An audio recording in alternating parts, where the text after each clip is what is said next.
채권 시장이 난리가 났습니다. 와, 역대급으로 난리가 났어요. 어느 정도 난리가 났느냐.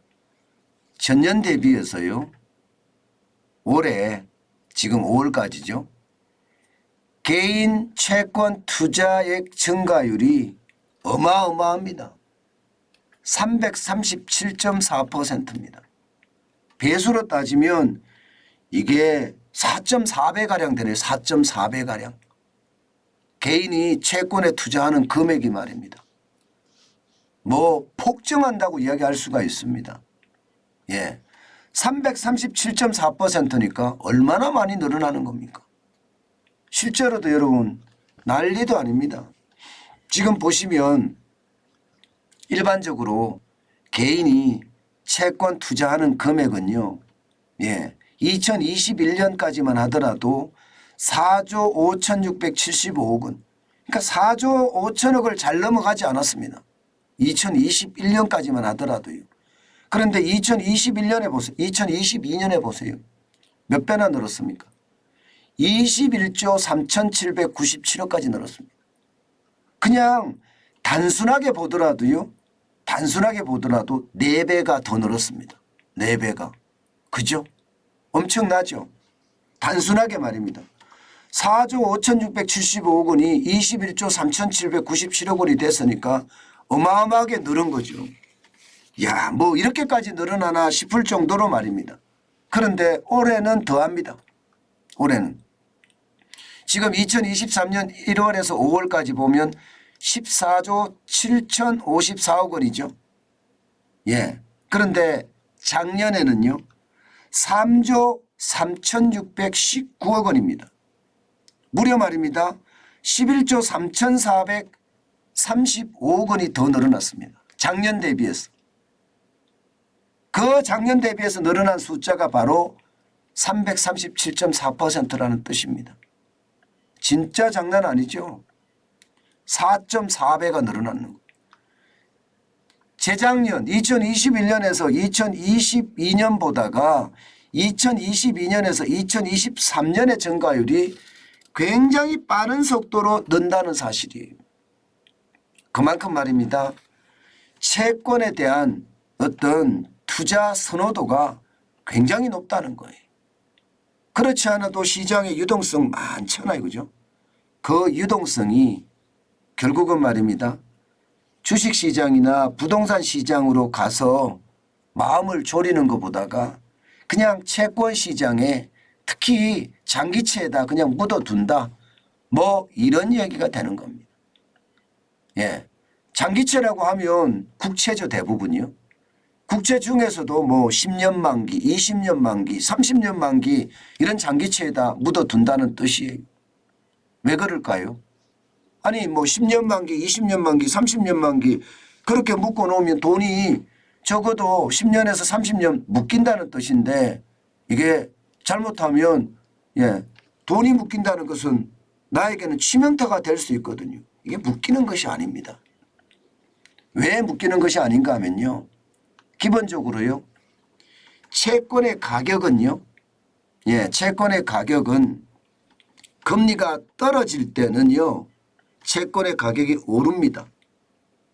금리가 올라갈 때는 채권의 가격이 떨어집니다. 지금은 말입니다. 금리가 떨어지고 있습니다. 그럼 채권 가격이 오르겠죠. 채권 가격이 오르면 팔아버리는 거예요. 금리는 난 신경 안 쓰겠다. 그냥 채권 가격을 팔아버리는 거예요. 그러면 어떻게 될까요? 오른 채권 가격만큼 나는 이익을 보는 거죠.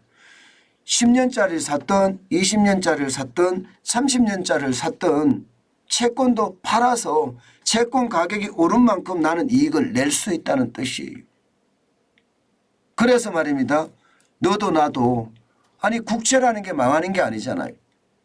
뭐 재수 없으면 10년 20년 30년 들고 있어야 될지도 모르지만 요즘같이 말입니다.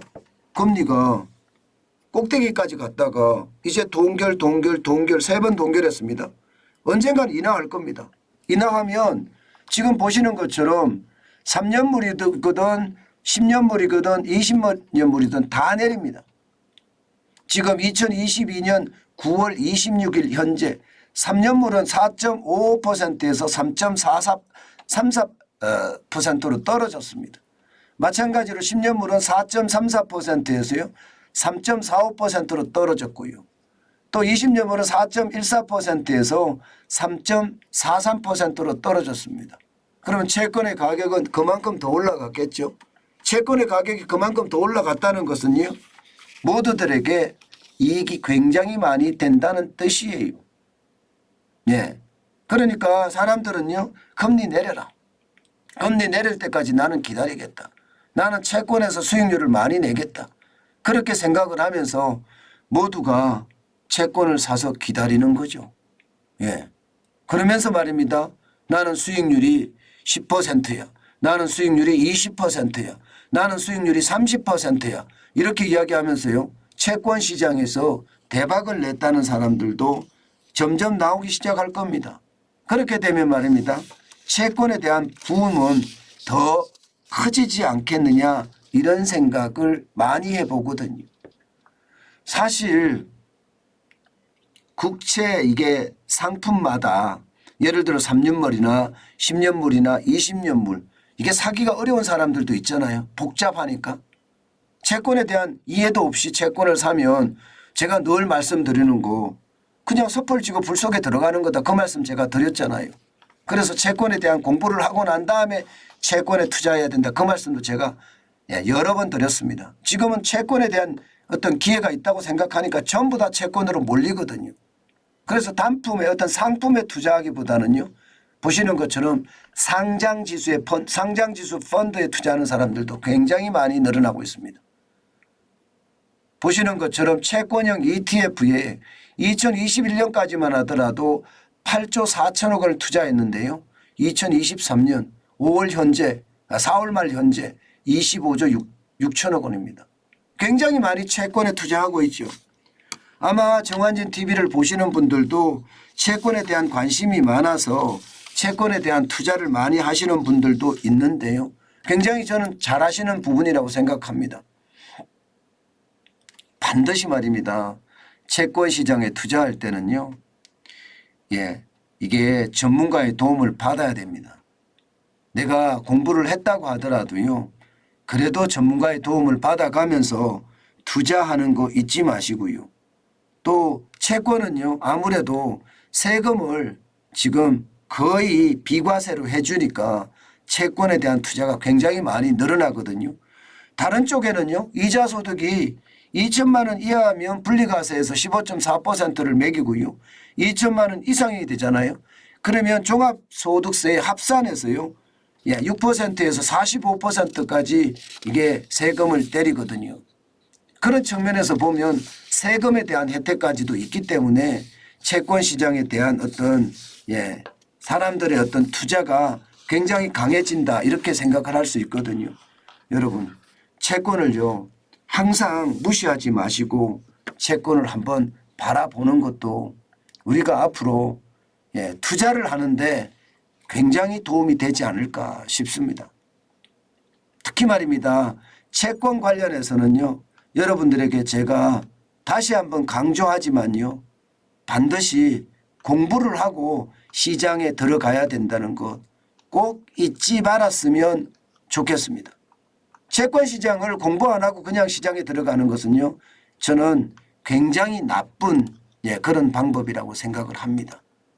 그만큼 말입니다. 채권은 시장에 대한 투자 가치가 넘치기는 하지만요.